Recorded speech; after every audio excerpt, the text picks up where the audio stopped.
Bohatá rodina, part 1. Som sa rozhodla, že budem točiť Toka Boka.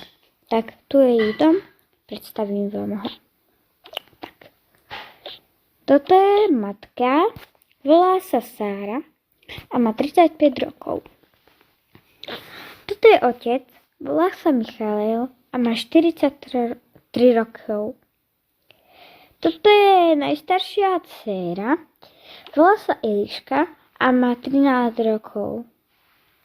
Počkajte. Som zabudla. Toto je najstarší syn, volá sa Adam a má 15 rokov. Toto je najmenší syn, volá sa Alex a má 5 rokov. Títo dve sú dvojčatá.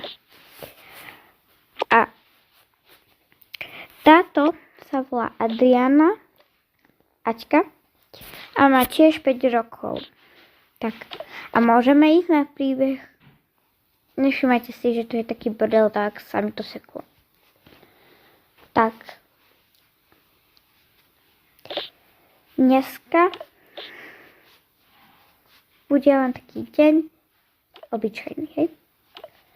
Tak choď si pre školskú tašku. OK, mami.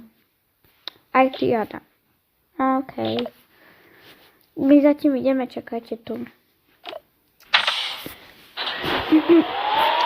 Ja furt, keď hrám Toka Boka, počítam tieto čiarky a nikdy to neviem dopočítať. Ja viem, že to je čudné. Ale proste keby ste počuli nejaké zvuky, tak si všimajte. I toto je jej slúžka Elizabeth a má 36 rokov. A ok, tak to je. No, ešte tam som vám zabudla ukázať. Tak zatím ich všetkých dám takto.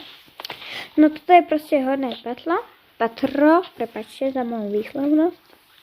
Tu majú majú tu bordel, takýto klobúk, 2 psov, toto je Miňa a toto je Líza.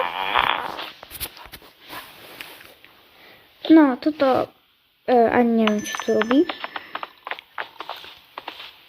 Je vlastne toto mali byť taký, ako keby, že ak mám to také soky. Sú už bohatí. A tí bohatí sú prezident a prezidentka a prezidentovi deti. Chápete? No, tak.